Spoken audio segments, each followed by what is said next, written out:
Hello everyone, welcome to Titan Alumni Talks, a weekly podcast where we talk to alumni about their experiences at Cal State Fullerton. For this week's episode, we have Darren Jones, who is the Executive Director of Enterprise Technology at Walt Disney Studio. He is also the President-elect of Communications and Marketing at the Alumni Board of Directors.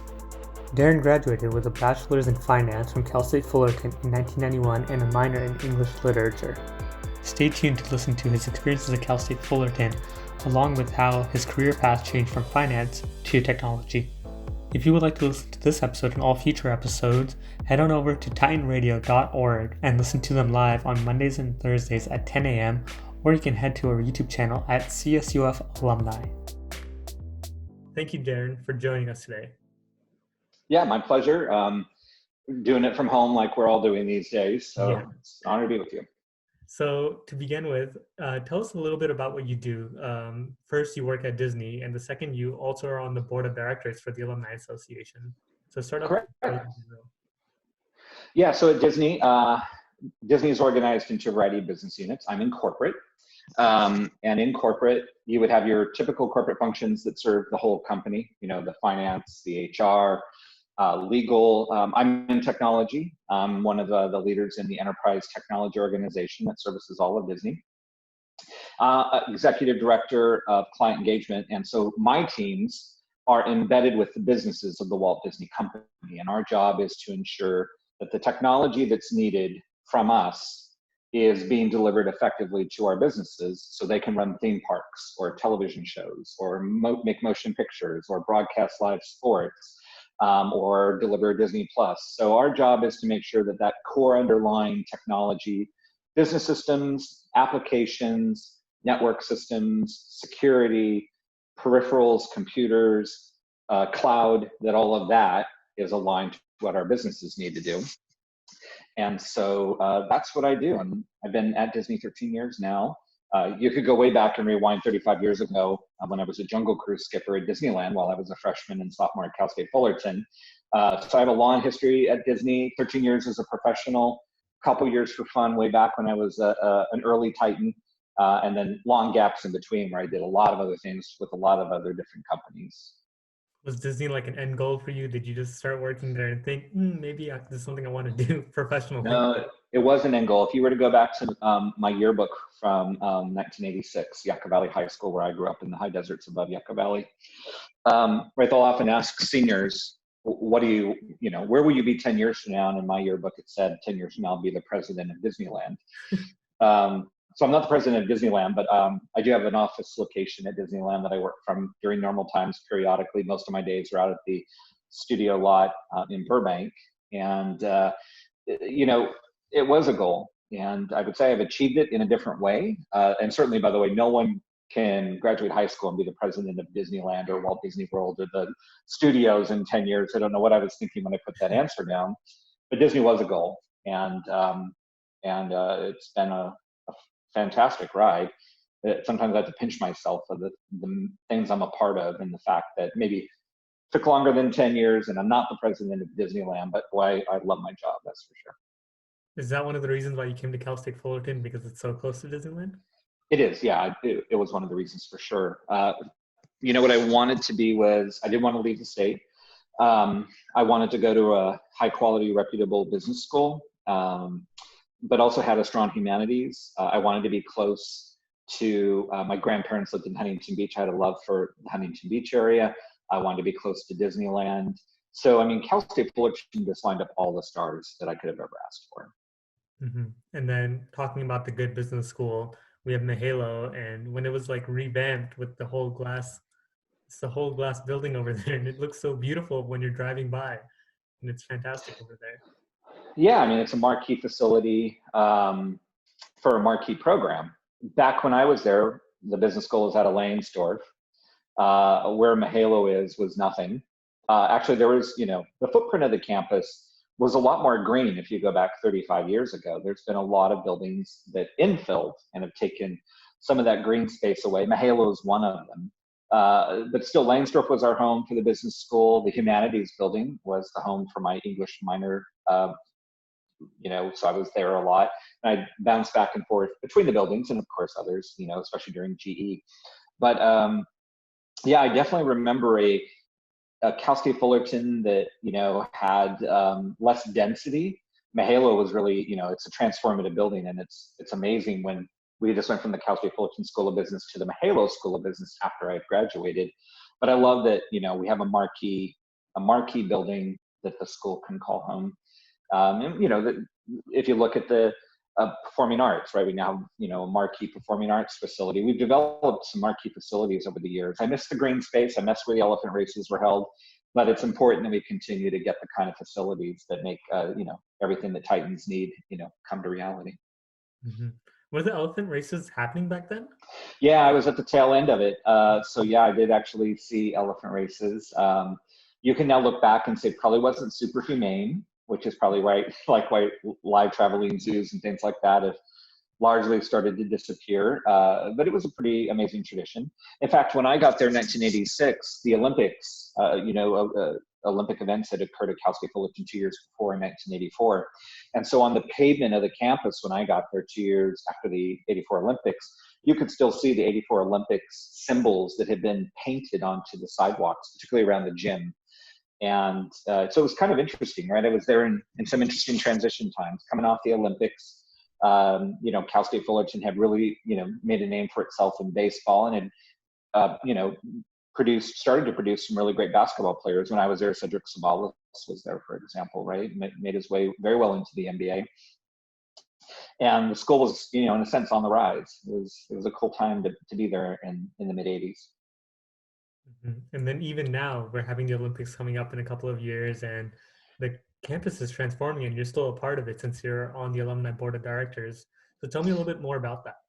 Yeah, I'm the incoming president, so I will be taking the reins soon. And really, our job at the Alumni Association is to connect the nearly 300,000 Titan alumni that we're all very proud of, and to connect them to the university. And we're going through a bit of a transformation that way. But here's the strength of our alumni base. 80% of our alumni, of our almost 300,000 alumni, live within 100 miles of the campus. In other words, it's very, very feasible for our alumni to come be a part of homecoming, night of the Pachyderm, concert under the stars, to come and volunteer, or as alumni speak to classes, or to be a mentor. And so what we're really trying to do is gear the Alumni Association not only for the events that are fun and build memories, but it's also to really make sure that our alumni know how they can still be of service, or be of service to the current cohort of about 40,000 active students. And so we're really pivoting the Alumni Association over the next couple of years to provide a lot of on-campus services, and to connect the wisdom of the 300,000 Titans out there that have come before the current generation, to provide services, help select a major, help to prepare for interviews. How do you find an internship, right? The economy right now is hurting and will hurt, probably for several years. So how can the alumni help Titans still find their path forward in a difficult economy? Many of us graduated in difficult economies. I graduated in 91. We were in a recession then.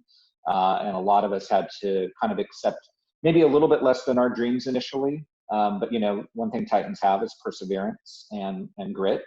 And if you keep that going, when the economy starts to restore, Titans are some of the first that get back out there and really start to help to, bring things back, bring innovation, bring passion. So, we're really we have a great board. We have great professional leadership, the professional staff of the Alumni Association. It's just our hope that over the next few years, we can just be profoundly important to current students, but still hold those marquee events that bring Titans of all generations together. Mm-hmm. So we have that wisdom from alumni and you get every walks of field with so many alumni from Cal State Fullerton. You're bound to find someone who has had a similar experience to you, or a couple that have hit the strong points of what you're going through. So it's great to have that advice, and especially how you're saying that we might hit a recession now, and then there are alumni who graduated in 2008, they graduated in 1991. So all these key areas where if we're going through it right now, then maybe we could get that advice from them, or maybe they could help us sort things out and just get back on our feet. Yeah, you're right. I mean, we've had a couple generations of Titans that have been born and graduated in these times. You can even go back though, the crop of Titans that graduated about a decade before me, thereabouts, or maybe we're at Cal State Fullerton a decade before I joined as a freshman in 1986. There was also other turmoil, right? The Vietnam War was ending at that time. And then of course we had, Desert Storm and things like that, right? So there is, in a sense, there's always something in our lives that presents the possibility of disruption, war, economic calamity, a pandemic, all of us, I mean, there's so many of us, right? And the school's been around since 1957. There's a lot of wisdom out there from fellow Titans. And so you bring up a great point. It's up for us, the Titans of now, that came, generations from those that are there now, I'm sorry. We owe them a lot to try to help them find and develop their path forward. So we're going to do it. That's one of the main goals I have for the Alumni Association. And it's like a domino effect where if we get assisted by the alumni, then for the further generations, maybe in the next 20, 30 years, we can also give back to our association and our school. Boy, you've nailed it. In fact, in our strategic plan, which we updated 6 months ago, one of our pillars is to try to create really easy ways for Titans to give back. And, it is important. I mean, I think Titans by nature are civic minded. If you think about some of the composition of Titans, right? 60% first gen students, blazing trails for their family, often, right, facing a lot of difficulty to get their way through that Titan education, whether that's cost or they have to work part-time, so they have divided attention. And of course, academically, Cal State Fullerton's a very rigorous institution. So you add it all up, there's a whole lot that Titans are really capable of. I think that there's going to be, let's go 10 years from now, and those that are graduating right in this period of time, I think you're right. The Titans who are 28, 34, 35 years old are going to be very active helping the Titans that, will be following. So I think it's just part of our DNA now. We're an old enough institution that we've developed traditions, and some of the traditions that are becoming very prevalent in the university are giving back, not walking away after your degree, but contributing back. Mm-hmm. So when was it where you decided that you should give back to the Alumni Association by joining the board of directors? Well, Jordy Pabletti, who is also on the board, and I cross circles. He runs a number of media ventures, one of which covers the Walt Disney Company. And so I started to kind of follow him, and through various ways, at one point he reached out to me and wanted to see if I could maybe host some Titans over at the Disney studio, do a little walking tour. And I met wonderful people associated to the Alumni Association, wonderful alumni. And shortly thereafter, Jordy kind of started to probe and said, well, you've got an interesting career. I was very involved when I was a student. I mean, hyper involved. And, he just kind of asked, why aren't you doing something more formal with the university to kind of, contribute and give back and be engaged? And that began the dialogue that ultimately led me to be nominated and accepted to join the board of directors. So it was Jordy.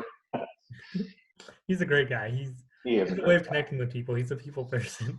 He's phenomenal at that. And, so he was such a great pathway to, becoming a part of the Alumni Association. And I just, really am thankful for him for opening that pathway for me.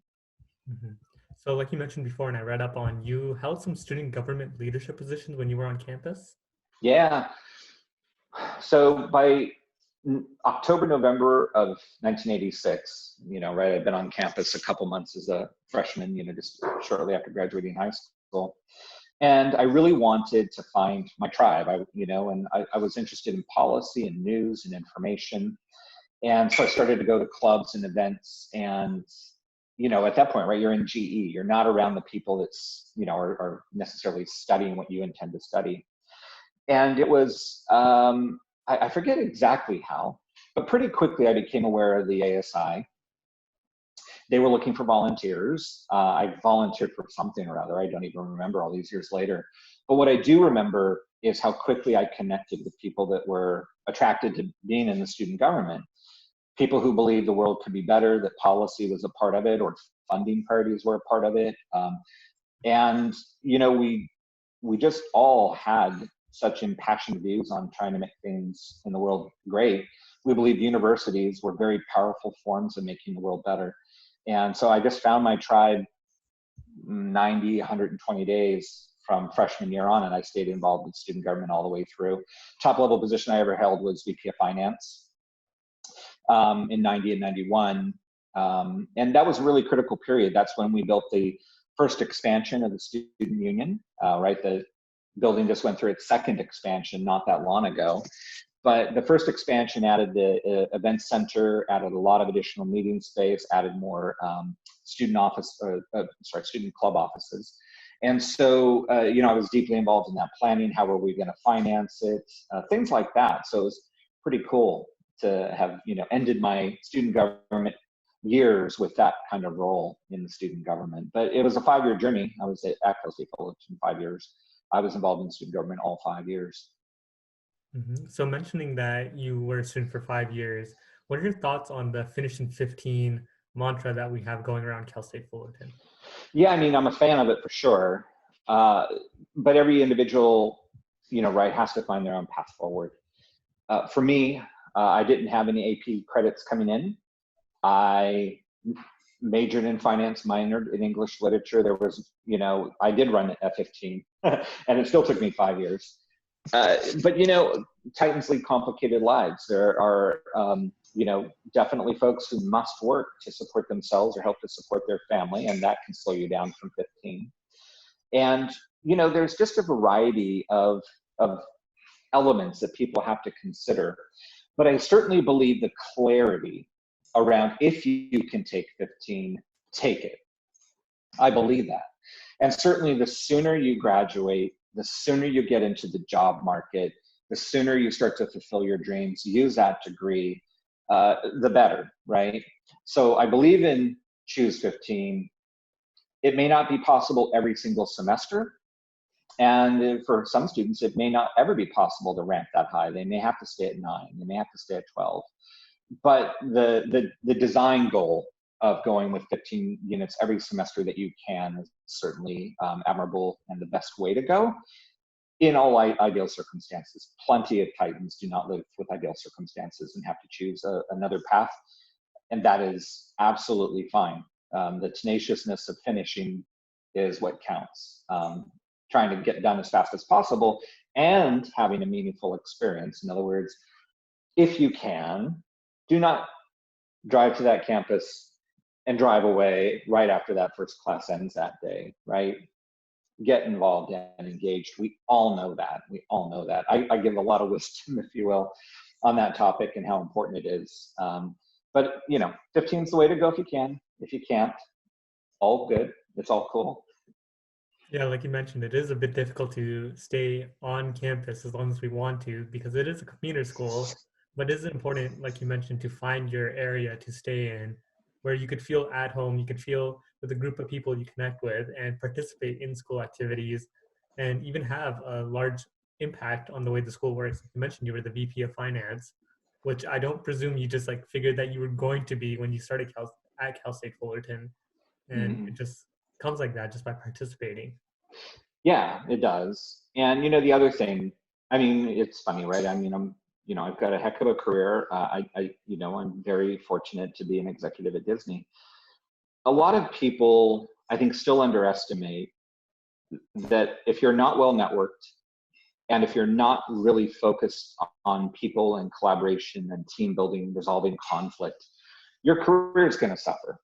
And so, it's a reality. People are people. And so, at the end of the day, and this is kind of sometimes maybe where I sound harsh, but it's so true. And when people come to me and say my career's stalled or I'm having trouble starting my career, and I kind of, often with current Titans, by the way, and I'm kind of working with them to diagnose where the challenge is. Sometimes it's as easy as, they're applying for jobs that you would be doing mid-career when you're 35 and have a decade of work experience.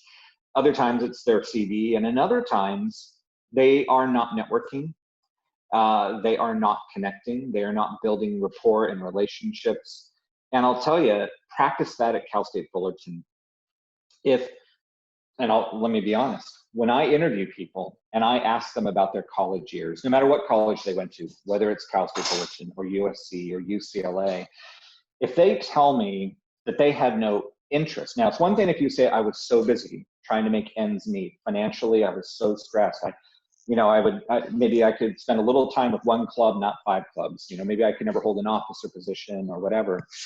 But when people tell me I had no interest in, staying after and working with a team or a group, or I had no interest, am I ever going to see these people again? We're in college together 4 or 5 years. What do I care? Let me tell you, when I hear that, that is when you will hear me be unforgivingly harsh on feedback. Because what you're telling me is that when you get to Disney, for example, that you will have no interest in the people you work with. They're all transitory to you. You're not interested in building relationships or getting to understand people. Figuring out how we get to the great things that we do in a company like Disney is not just transitory and uninvested work. You better be darn deeply involved. And so, I tell folks when I'm giving them advice, especially, when I get to mentor sophomore, junior, and they're telling me I have no interest. Boy, that is just, again, when I give the kind of advice I just said. Now, when someone says, I deeply want to be involved, but I have so little time, help me find with what time I have, how I can have a meaningful Titan experience. I'm all in on helping them. But boy, do not say you're disinterested in building bonds and connections and working through that, because what it's telling me is your career is going to suffer, and it is probably not going to be what you want it to be. And that's the big impact of having college on a campus instead of just online. You get to see those faces around, you get to speak with people in person, you get to communicate with professors, students, faculty, alumni even who come back on campus. But when you isolate yourself from everyone else and for no good reason, like if you have a job, it makes sense. And if you're busy with some other things, it's totally understandable. But if you have all that free time and you're choosing just to stay at home and not participate, you're kind of just kicking yourself in the foot at that point. You are. And, I feel for people who get to their first interviews and they have to explain, no, I had great family support. I had lots of free time. I didn't have to work to afford my education. And then, the interviewer, the director, VP, whatever says, and you chose to do nothing with your university, or you chose to do this little bit. Boy, that's just a warning signal. Companies love people that are vested. Right? They love people that it's in their DNA. And by the way, I want to also just clarify, I don't mean that as a bias against introverts.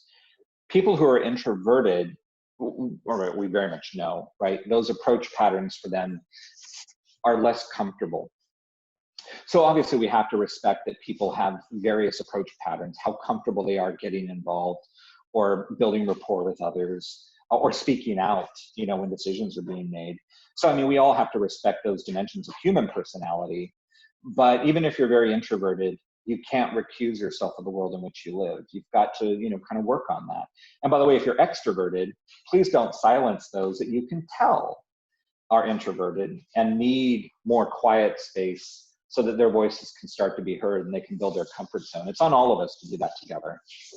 Mm-hmm. We're humans, but we're built of different personalities, different interests, we're different people, even though we are humans and at the core nature of it, but we kind of need our own ways to show ourselves off and kind of promote ourselves. And it takes some time to get in your comfort zone, like you mentioned. Yeah, absolutely. So tell me a little bit about your finance bachelor's and your minor in English Lit. Where did that passion come from to studying those two fields? Sure. And this is confession time. So I came in really thinking, I was actually going to double bachelor.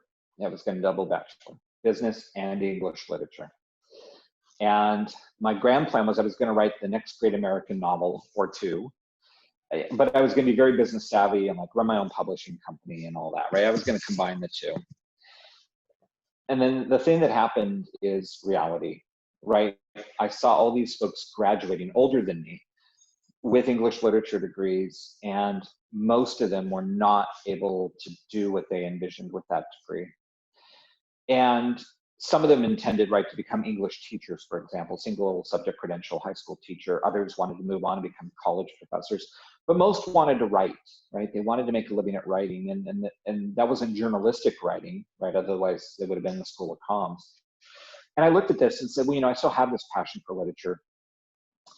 But the reality is I'm probably not going to get a career at it. And so, I stuck with the business side, and I moved my English lit down to a minor so that I could still have exposure to the amazing faculty and the stories, those in the classroom with me and their interpretation of literature and what we were all collectively not only reading, but we were writing. And so it was sort of an admission that there's a reality in college education, right? You just sometimes have to recognize that if you're very fortunate, you don't really care about work, you don't have to pay for your college, and you just want to study whatever the heck you want to study, okay? But most of us need this degree to help to fulfill a lot of our dreams. And so I found a new balance, and I just moved the English down to a minor, and it all worked out great. And that's how it came about. Now here's where the confession time also comes in. I worked finance for the first decade of my career. I liked it. I found out I didn't love it. And so I made a mid-career switch about a decade in and actually moved into technology by happen chance, not by design, not by plan. When I was working on my MBA, I was doing a part-time MBA program. I was doing consulting work, and somehow, in a crazy way, landed in technology. And boy, am I glad that I did. I love it. Absolutely love it. So it's interesting, right? I chose to stay with finance in college. I worked in it a decade. It was fine, but I didn't wake up in the morning thrilled, whereas in the tech space, I very much did. Mm-hmm. So it seems that you were very malleable and changing based on your circumstances and whatever came at you, and you weren't really steadfast in things that didn't work. Because I know a lot of people, they're just stuck pushing against the wall that won't move, and they just keep pushing, hoping that it'll move one day when you can realize you could walk around it. Okay. Like this worked in multiple occasions where you decided to change your major into a minor for English Lit. And then you also decided that finance maybe wasn't for you and moving to the tech field fits in a little better. Yeah, I mean, I think a good trait, there's an interesting balance. Everyone finds their own balance between tenacity, like I'm going to achieve my goal exactly as I stated it, and anything that is less than that is a compromise, and I will not compromise on my dreams and my future. It sounds really romantic, right? That's the kind of thing you'd write a novel about, but human lives are different than that. And we live in a society that is not, our design, right? We are part of an ecosystem of things that are possible and easy and possible but very hard, and all of those shades in between. I really encourage people, this is one of the life wisdoms, a Titan who's been around a while, really say yes to opportunity. That's the most important thing I have ever seen anybody do, whether it's when they're in college, recently graduated, mid-career. Saying yes to opportunity, even opportunity that you're not quite certain is exactly right. But part of life's journey is to live, right? Not to be in some box and stay in that box and protect your safety, protect your safe space. Part of it is to, experience everything. And, one of the joys of living in the United States is how many opportunities you get in any given time. And yet most people, kind of including me when I was younger, frankly, I walked right past opportunity after opportunity after opportunity, because in my head I had designed what was coming to me, what I was going to achieve, and nothing was going to stop me. And then I saw some other people who, frankly, I didn't think they had it together. And then I kind of realized, like, wow, they're getting further and faster, further than I'm getting, and they're getting there faster than I could have ever envisioned. And what was different? And when I really dissected what was different, it was just that attitude of yes. Opportunities, including ones that were left field, unusual, almost didn't make sense, they said yes to. And if it didn't work out great, they recalibrated a year later and went back in another direction. But they were unafraid to, say yes to opportunity. And I started to embrace that, and now I very much preach it. It reminds me of that movie, Yes Man, with Jim Carrey in it. Yeah. Where when opportunities come, you just can't just keep saying no to every single thing, because you don't know what's knocking at your door, what's behind you, and what can happen. Precisely. And the great thing is 300,000 Titans, 80% live within 100 miles of the campus. even in this really dark time that we're going to be in because of COVID-19, the economic fallout, things are going to get back to normal. We live in one of the most dynamic economies on earth.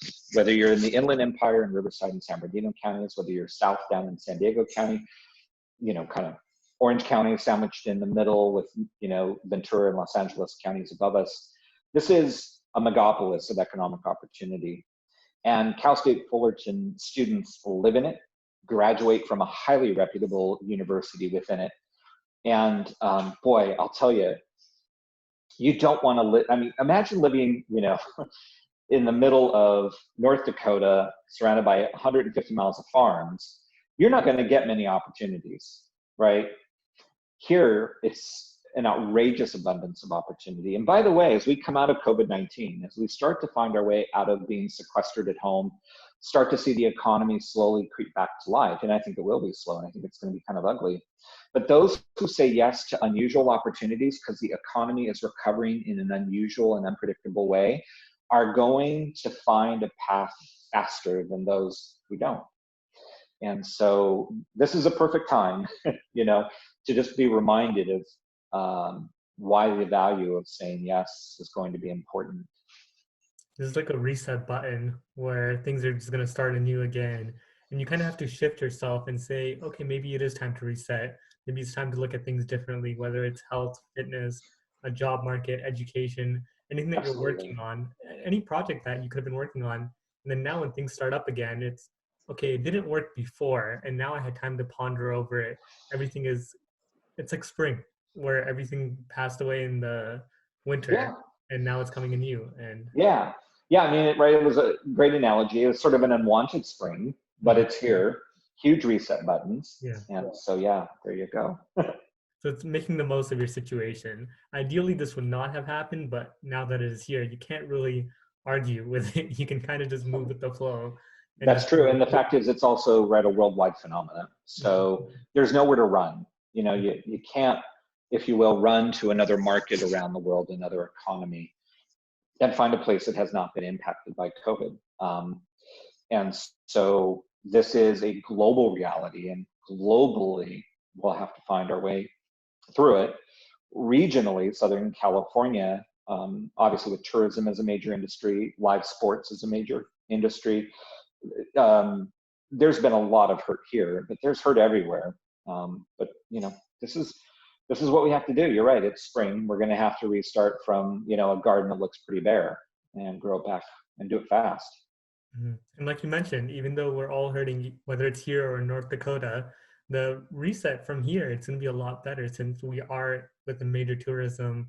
We are on the West Coast. There's so much opportunity that comes in California with LA, San Diego, San Francisco. Yeah. It's like a tech center field in San Francisco. Yeah, and we're close to other things. We're close to things outside of California. You look at Las Vegas, which is not just about casinos and gaming and shows.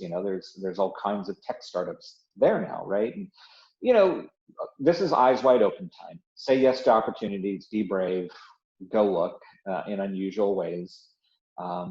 And boy, like I said, maybe 15 minutes ago, network like crazy. Be connected, and do it at Cal State Fullerton, for goodness sake. You're around 40,000 bright people, amazing faculty and professors, 300 clubs and organizations, Division I sports, pretty amazing. Go do that. And more collaboration space on the campus too, right? We think of the Titan Student Union's recent additions. We think of the renovations that have gone on in the library. There's, we even think of the central walkway now, right? Coming off Lanesdorf all the way down to the library with benches, with power chargers and everything else. There are more and more ways on that campus to comfortably mingle, connect, collaborate. People should do it. Exactly.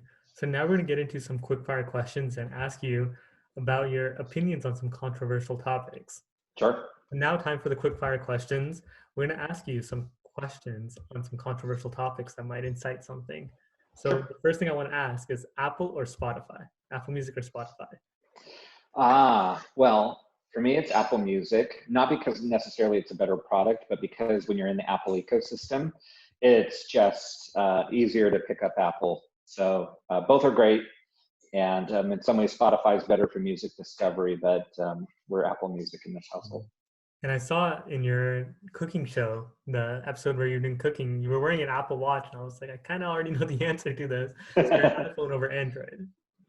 Definitely Apple over Android. Yeah, I think the security of Apple, the privacy, the way Apple handles that, and certainly their integration between hardware and operating systems is excellent. Although I do run Windows for my computing experiences, because Windows, I think at the end of the day, and the flexibility and what you can do with hardware, how many hardware choices there are, is a little more in tune with what I'm after.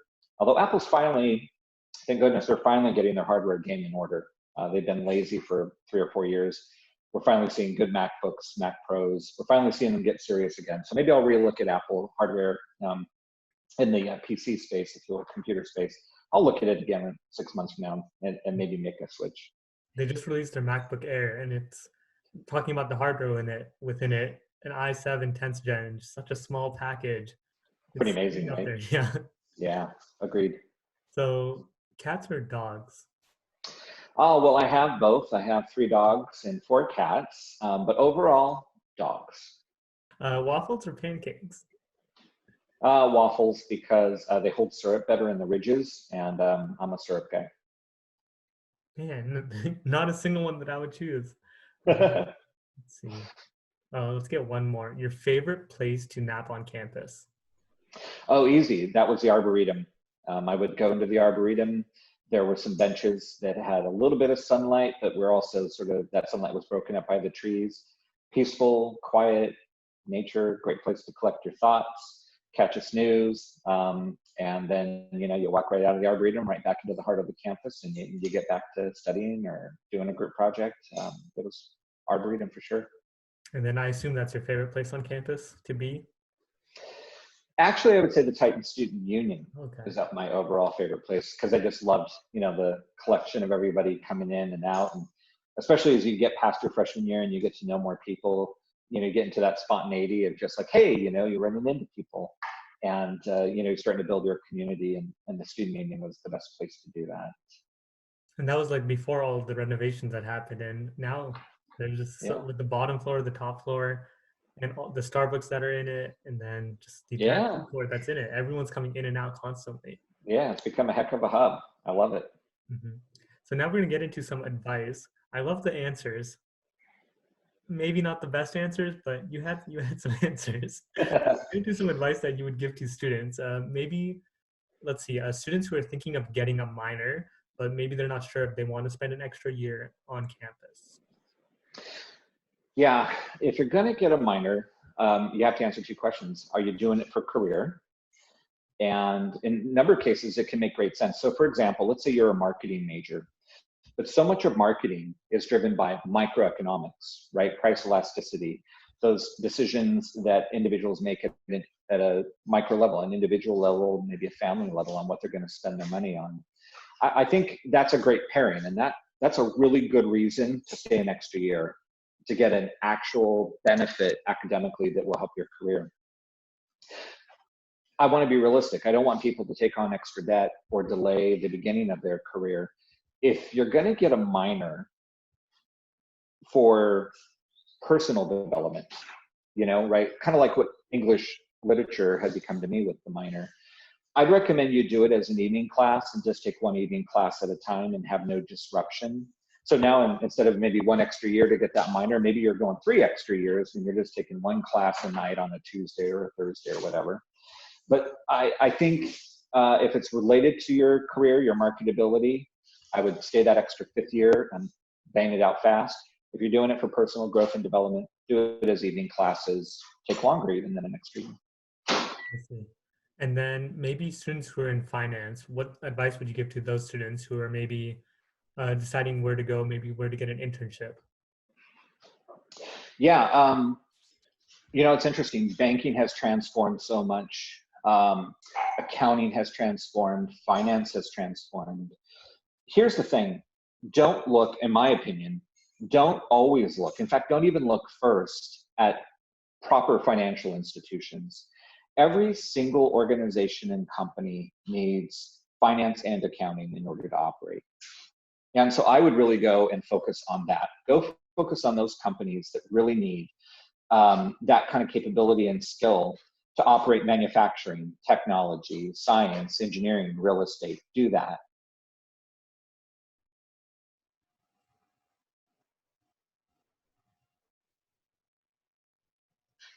Sorry, my son has started to pop popcorn in the middle of this, and you're going to hear it constantly, so I'm having to turn it off. No worries, I'll edit that out. So what about, did you ever think about changing your major in college, or was it always steadfast of staying into finance? Yeah, finance was always there, so that didn't change. What was interesting is when I went to go get my MBA, which I did up in Michigan, I did it in marketing, uh, which was great. I mean, I loved marketing, no issues there. Like I said, I ended up in technology even after all of that. I think during undergrad, no, finance as the major, as one of the majors was always in the picture. The marketing MBA probably should have not been that. I probably should have gone into tech at that time. I wasn't brave enough to make such a huge jump at that point, 10 years after graduating. That's why I can kind of give the advice I give now about saying yes to opportunities, saying yes to change.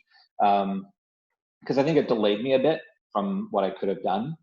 I still love my marketing background. I do use it. When you are at a leadership level in a major company like Disney, one of the largest companies on earth for sure, you use marketing skills to persuade and to build compelling business cases. I mean, marketing is still part of my life, if you will. It's just not my profession, if you will.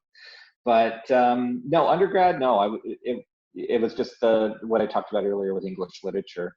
I think my MBA was maybe the wrong choice. I see. So it's maybe like deciding what fits and what doesn't, maybe just trying different things out. And if it sticks with you, then maybe it's where your actual passion is. Right. The other thing to keep in mind, lifelong learning now is just part of the equation. If you don't do it, you're in trouble. Mhm. And lifelong learning is so easy, right? I mean, literally, the world's universities, if you will, are running kind of a lifelong learning model right now. You're not going to a campus, you're doing it all remote. When you work in big companies like I do at Disney, right, continuous learning is part of the equation. Less than 10% of the learning opportunities are in a corporate classroom.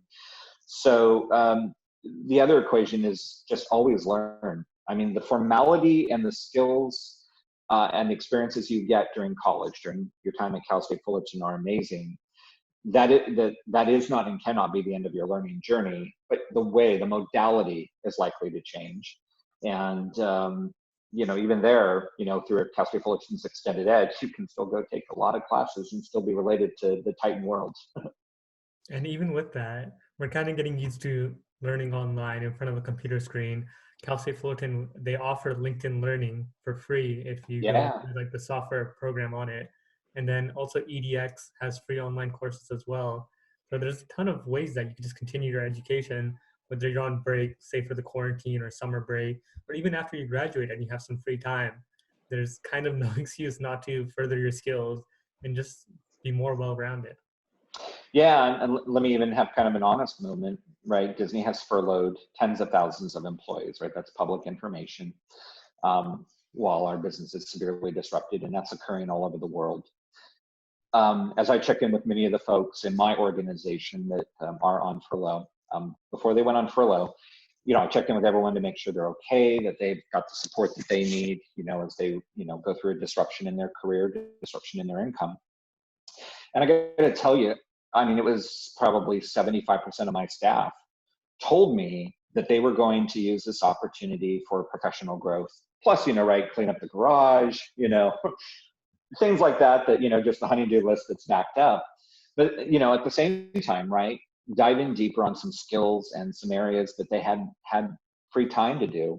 So even in this hard time where a lot of folks, are having to step away from their job for a while, the fact I am just so proud of how many people said, as long as I've got this time, I'm going to go develop this additional coding skill or this data analytics skill or this machine learning skill or this skill in the cloud. And, it was just really inspiring to see people who really wanted to take this unusual opportunity and continue to grow as people, grow in their value. It was pretty cool to hear, even during a really hard time.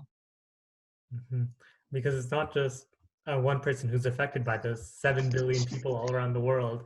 We're kind of all stuck at home. So why not just take advantage and just trying to be as good as you can? There's very little room Yeah. for excuse for nowadays, where a lot of times I would hear, I don't have the time, I'm busy with this, I'm busy with that. Most people are stuck at home right now without much to do. So They are. I normally would commute into the studio every day via the Metrolink, right, which is very productive time. I mean, I make a quick drive down I live here in Fullerton. I make a quick drive down to the Fullerton Metrolink station. I board a train, and the train does the driving for me until I get up to Burbank, and then I quickly catch a shuttle and head off to the studio and repeat it in the evening. I've been trained, in a sense, to have that free time every day. But I realize, too, there's a bit of inefficiency in that time, right? Because you're coming to train stops and, people are coming and sitting down next to you and all that. You get a little distracted. It's kind of interesting. Now I realize, gosh, commuting, even really effective commuting like I do on the Metrolink, far better than doing the drive. The drive is, ridiculously stupid to try to do that as a drive every day.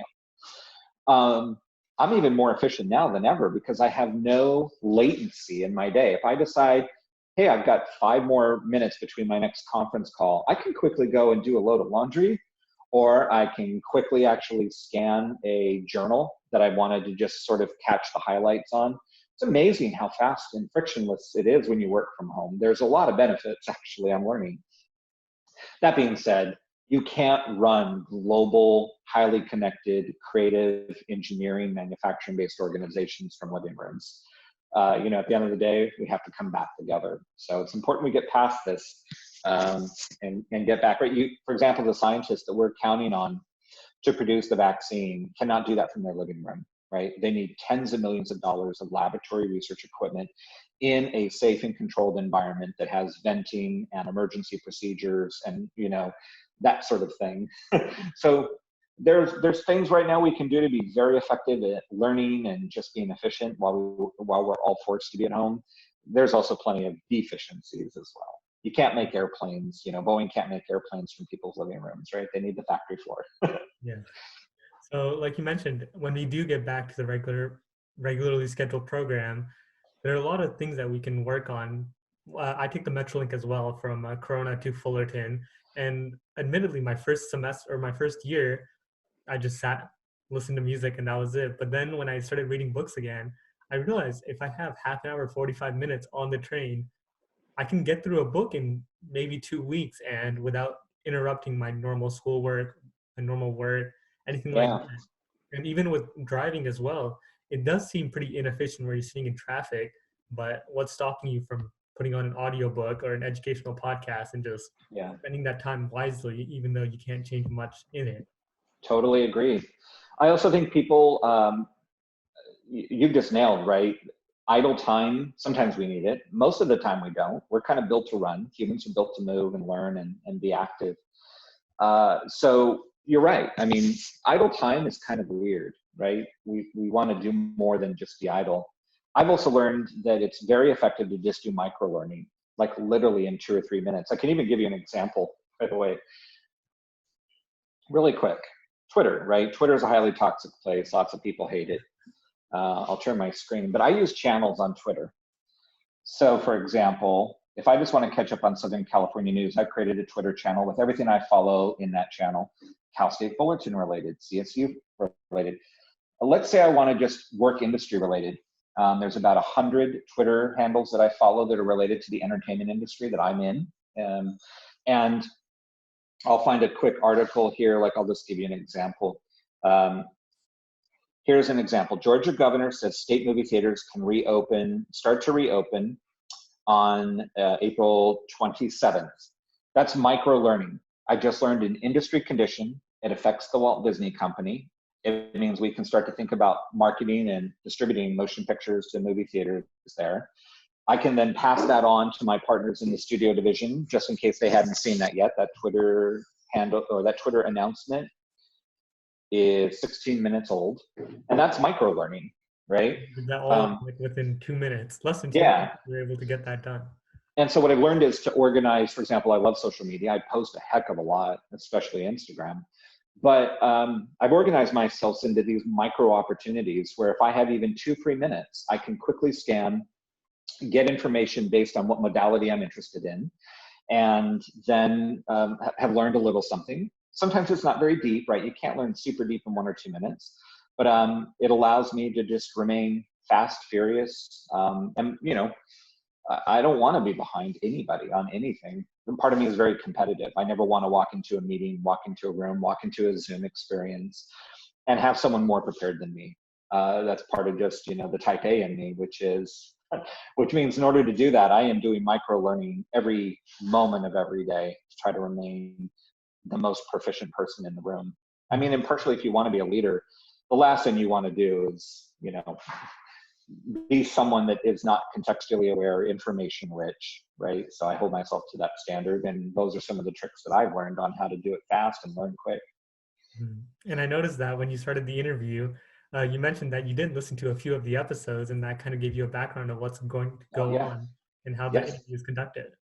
Yeah. And not to knock on the people, we're not trying to like put people down who need to take a little bit of free time to like gather themselves. It's not that we should take away from meditation or just relaxing and unwinding, but like you mentioned, we do a lot more than our body kind of needs. Our body is meant to run, and there's so much that we can do to be more efficient. So we need to find that balance of taking those breaks and having our time to settle down and binge watching Netflix for 4 hours a day. There's that intermediary that we kind of need to meet. Yeah, I just, it's funny. I realized that there's a conception that I'm an old Xer, almost a baby boomer. And there's a conception that, that kind of capability of learning fast, learning vigorously, learning with all these modalities is something that you had to grow up with. And, I just don't buy it. Everybody brings with them the ability to learn however they need to, as fast as they can. Everyone also brings, lots of baggage and luggage based on when they grew up. I mean, I remember the very first computer and doing the very first coding in BASIC in 1984. So when someone tells me, hey, I'm a power user because, on my iPhone, I can do the following shortcuts. I'm like, that's not actually, I'm glad you're impressed with your ability to work your iPhone or your Android. That's actually not technology, right? That's actually not. And so it's really, I just love challenging myself, even, at my age, to always enjoy the process of learning fast, learning often. And like I said, never being caught flat-footed. And part of it is just organizational skills. I think as we get older, we get a lot better at being organized. And I can, my typical day, by the way, is anywhere from 14 to 21 meetings in a 1 10-hour workday. Everyone has this tradition, right? Your meeting should be a half hour, maybe an hour. Many of my meetings are 10 minutes. We know exactly what we're going to discuss and accomplish. We even have time for a little bit of small talk. Because if I give 1 minute out of 10 minutes for small talk, how you doing? How are the kids? How's the family? How was the 5K run this weekend? I'm contextually aware of who I'm talking about. Then we do 9 minutes of business, and then I move on. We've trained ourselves to do some pretty stupid things. Half-hour meetings. Most meetings don't need to be that. Most meetings can be 15 minutes. A lot of meetings can be 10 minutes, right? So there's a lot of things that I've just learned over time on how to move fast and get a lot done. There's a lot of downtime that we waste in it. And as a computer science major, I know exactly what you're talking about throughout the entire interview, where you were mentioning that you kind of have to set yourself apart and always keep learning. And same with the languages, you can't just expect that I'm going to learn this in school. Like let's say Python, if I'm going to learn it next semester, I can't wait a whole semester before learning that language. I kind of need to familiarize myself with it and try and get as advanced as I can before relying on someone else for it. Yeah. Oh my gosh. And it's so easy, right? You can go hit YouTube and, find literally, I don't know, right? So let me just do this for fun. You could find open up 100,000 things on it, guaranteed. I will open up YouTube. I'm going to type in the word Python tutorial. And I just came back with 322,410 results. All right. pretty easy to get Very. my overview of Python. Now, obviously, your instructor is going to push you harder, Mhm. hold you accountable for high quality development. And obviously, right, also from a DevOps point of view, right, you've got to push that code somewhere. So, how are you going to package it? How are you going to deploy it? How are you going to maintain it, right? So a whole lot more than YouTube can train you in and validate that your skills are there, but so easy to remain current, in this era. I love it. And then, like mentioning before, there are courses on EDX, Coursera, Yeah, LinkedIn Learning on Python, anywhere that you want. If you want a professional, like maybe even a certificate from it, you can get it from those universities that are offering it. absolutely. It's a good time to be alive in a lot of ways, as Yeah. sucky as it is with COVID-19. Just make the best of your situation, and that's kind of how life is all the time. Yeah, for sure. So to end it off, what are two bits of advice you would give to Cal State Fullerton students in general? Yeah, number one, be proud of you. I think that is something that is often overlooked. A lot of people have maybe forgotten what a huge accomplishment it is to be at a world-class university in a rigorous institution. Feel pride in that. And I just think it's often overlooked. It's almost a given, like, well, I belong here or I should be here. And no, actually, I mean, it's an achievement to be a Titan. It's an achievement to make your way through a very rigorous academic process. And as I said, right, we know the makeup of Cal State Fullerton Titans. 60% are first gen. You're creating your own story you're the pride of your family, but you also don't have the family's advice, right? Because they haven't gone on that path before you, and on and on. So, I just want Titans to feel proud of being Titans. Second big bit of advice, and we've kind of gone over it a few times now, and I just want to reiterate it. When you walk onto that campus, your job is not to walk to the classroom or the lab, do what you need to do, and walk out.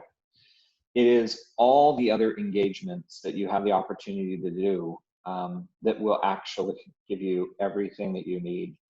So again, we've already talked about, for many students, right, it's maybe only one thing that they can really get engaged with. But boy, even if it's only one, go all in, do it. You're training yourself not just for having a successful and enjoyable and memorable college experience. You are training yourself in the core essentials of life. I have worked a long, long time now in a lot of different companies. And those that have had the careers that have been the most incredible, the ones that have skyrocketed fastest, have all been people who not only excel at the core work that they're paid to do, but they accelerated organizational dynamics, team dynamics and motivation, managing conflict, inspiring. Practice that stuff while you're a Titan at Cal State Fullerton. Don't miss that opportunity. Those are great pieces of advice. And would you like to mention our new Titan Pro Network? I love the Titan Pro Network, yes. So LinkedIn obviously is a huge environment with millions and millions of people. But at the end of the day, 9 out of 10 invites to connect with somebody on LinkedIn will be a no. People will hit the ignore button and they will not connect with you, and you will not get an interaction. The Titan Pro Network is just for Titans, current students and alumni. And when you have an interaction in the Titan Pro Network, you're guaranteed to, for example, if you reach out to me on LinkedIn, I don't know, maybe I will accept your connection and maybe I'll engage. But we're training Titans that if the connection, the request to connect, have a conversation, to get mentoring and advice, if it's coming through the Titan Pro Network, you're going to get a response. You're going to get a high quality engagement. And we love the Titan Pro Network. And I encourage everybody to spend a little bit of time, help build the network. It's new, by the way. So, if you go in there and you only see a few hundred people at the moment, don't despair. First of all, you're going to stand out, which is great. One day this thing will have 300,000 people in it, and it'll be even harder to envision. But right now, jump in, connect with fellow Titans like myself, and use the Titan Pro Network. It's just for Titans. And I know we already have well over 1,000 alumni who are already a part of it. So if you jump in and you want to connect with someone, very easily you could find someone who is in your specific field, and you could ask any question that you want for advice, info, mentorship, just internships, just anything that you would like. It's up there.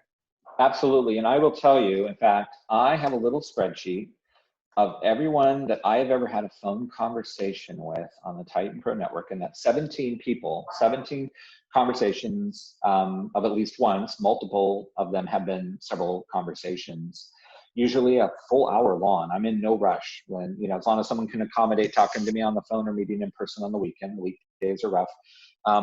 I hope I've, been accessible and helpful, and I know plenty of other alumni do the same thing. So keep it going. Let's keep building the Titan Pro Network. All right. Well, thank you so much for joining us on the podcast today. And it was really great hearing all of the advice and all the experiences that you've had at Cal State Fullerton. Yeah, I'm a proud Titan. And I encourage everybody, to join the Alumni Association in your senior year during Grad Fest. If you've already graduated, I would really recommend it as well. We are building one of the absolute best alumni networks in the nation around one of the nation's absolute powerhouse schools. The CSU is the largest university system in the entire world, and Cal State Fullerton is the largest of all those campuses. So let's keep building together. We have Titan DNA and blood in us. We can do amazing things. This week's episode and all future episodes will be uploaded to titanradio.org at 10 a.m. on Mondays and Thursdays, and you can also listen to them at our YouTube channel at CSUF Alumni.